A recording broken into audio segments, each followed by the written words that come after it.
Y continuamos acá en Ciudad Capital y pues bueno, ya le habíamos adelantado que teníamos acá a la titular de esta unidad de reciente creación, la unidad de género del Congreso del Estado, la abogada, la politóloga Patricia Ochoa. ¿Cómo estás, abogada? Muy bien, muchas gracias por la invitación aquí en tu programa. Oye, pues bueno, esto que con varios jaloneos y con mucho retraso por parte de las diferentes legislaturas se da la creación de esta unidad de género. Hay quien todavía no logra dimensionar la importancia de una unidad de este tipo. Y es que, pues bueno, no realmente los gobiernos nunca nos han acostumbrado a que se hable con perspectiva de género, a que se hagan políticas públicas con perspectiva de género, pero además a que desde el interior se trabaje de este tema. ¿Qué va a hacer la unidad o qué ya está haciendo esta unidad que desde la semana pasada tomaste protesta? Ya estamos trabajando en el proyecto, estamos realizando una evaluación, un diagnóstico por cada una de las unidades que integran al órgano político que es el Poder Legislativo.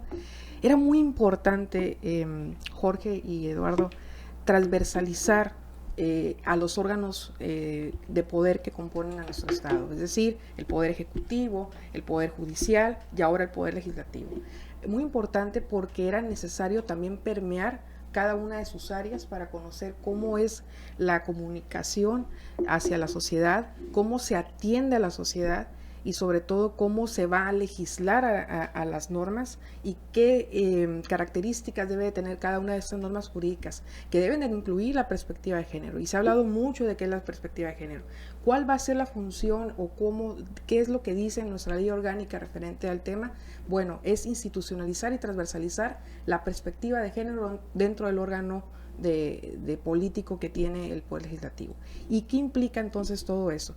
Las funciones básicas que realiza un Poder Legislativo se concentran en legislar, en auditar y en gestionar socialmente.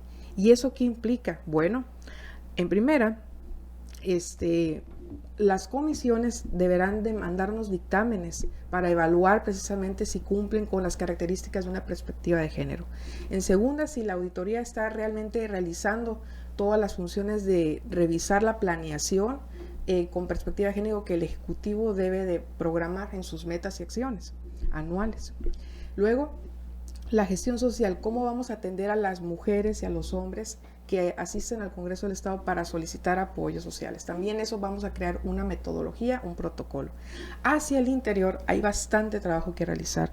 Yo te decía que institucionalizar es precisamente que cada una de las unidades cuenten con una directriz, una política de igualdad entre hombres y mujeres. Sobre todo aquí hay un punto toral, el protocolo para la atención y la atención, la sanción y la erradicación de la violencia en todas sus modalidades y formas, empezando por el acoso y el hostigamiento sexual que podría presentarse en este órgano político. En el Congreso del Estado. Así es, toral.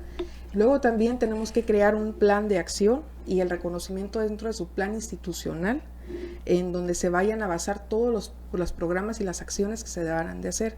La capacitación al personal, no solamente el personal burocrático, sino también el personal operativo y el personal que tiene que ver con la redacción de las leyes, ¿no? Todos los secretarios técnicos, los asesores jurídicos que puedan contar con los elementos y las herramientas necesarias para poder abarcar un análisis jurídico con perspectiva de género. Nadie te va a creer en el Congreso entonces, sí, Patricia.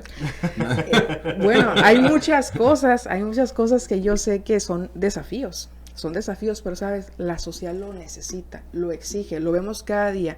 Hay mucha violencia sobre la mujer. Bueno, es que ejemplificar dos puntos, ¿no? Por ejemplo, el tema del apoyo social, sí. ¿Cómo sería el planteamiento? Yo sé que a lo mejor estamos todavía apenas empezando este tema, pero podrías ejemplificar cómo sería. Y por otro lado, ahora sí que por dónde vas a empezar, porque históricamente en el tema del tema de abuso sexual, de acoso, hostigamiento, históricamente se ha hablado mucho en el Congreso del Estado de cómo funciona y cómo opera esta situación. Yo sé que todavía no terminas el diagnóstico, pero has identificado a lo mejor algunos puntos o algunas señas donde tendríamos que empezar a trabajar en esta área. Claro que sí, he empezado a identificar bastantes áreas. Desde el momento en que, licenciada, puedo hablar con usted, ya identifico yo que existe en primer lugar, una situación. ¿De qué naturaleza hablamos? Tenemos que explorarla. tenemos que platicar mucho con el órgano interno de control para ver cómo vamos a armonizar este protocolo, sobre todo que tenga una visión de interseccionalidad. ¿Qué es eso? Que pueda identificar cada una de las capas de las violencias que existen dentro del órgano político, ¿no? En dado caso, pues hacer obviamente una revisión exhaustiva de cada una de las unidades y cómo se va a crear este mecanismo. ¿Cómo lo haces? ¿Cómo construyes? Bueno, tiene que ver mucho con lo que ya tenemos. Hay muchas bases ya jurídicas, hay muchas bases normativas, ya tenemos bastante material para poder trabajar. Lo que hay que hacer es saberlo ajustar a nuestras necesidades locales y a las necesidades del órgano. Y además de cómo, bueno, ahora sí que redactarlo de una manera en la que no se deje afuera ningún campo de oportunidad para otras personas que quieran hacerse de la vista gorda en la aplicación de este protocolo, porque también es muy importante saber cómo vamos a cerrar ese círculo y es importante analizarlo.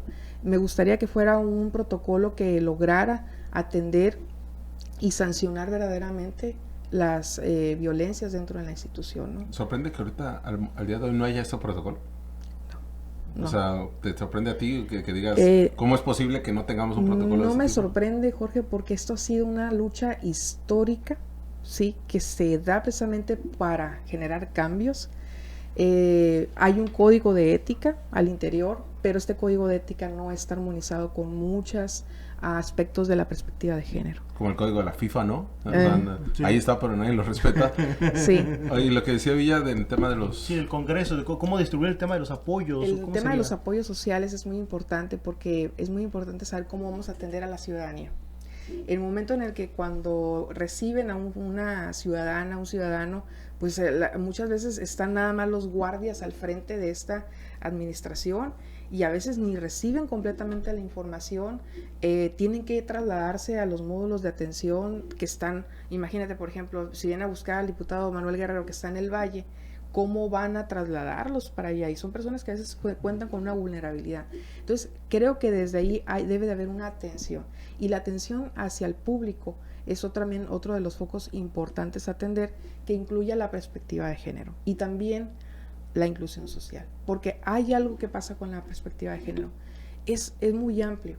Esta metodología he descubierto que no solamente es para la perspectiva de género, en particular la atención hacia las mujeres, es también para la inclusión social, para las personas con discapacidad, para las personas adultas mayores. Entonces es importante saber cómo lo vamos a manejar y diseñar, porque también es un fallo mecánico que no tengo dentro, no hay un manual de atención al público dentro del órgano de cada uno de los diputados y diputadas. ¿Cómo le van a hacer también en esta... Son términos muy nuevos para muchos diputados y diputadas para las áreas jurídicas, técnicas, porque precisamente se dedicaron a ser demasiado técnicos para entender esta nueva agenda que traen sobre perspectiva de género, y sobre todo porque hay quienes todavía siguen pensando que hablar de perspectiva de género es hablar de todo en favor de la mujer, ¿no?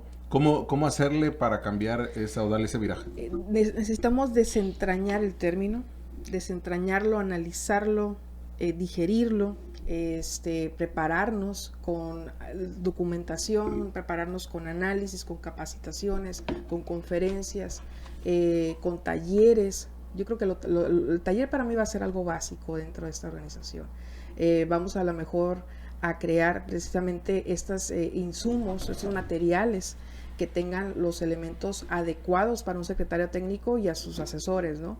De que puedan tener la habilidad de crear una norma jurídica y poder distinguir entre la gramática, porque también el lenguaje incluyente es algo que debemos empezar a manejar dentro de estas esferas, y tener una capacitación. Yo creo que por ahí vamos a empezar con tareas de capacitación.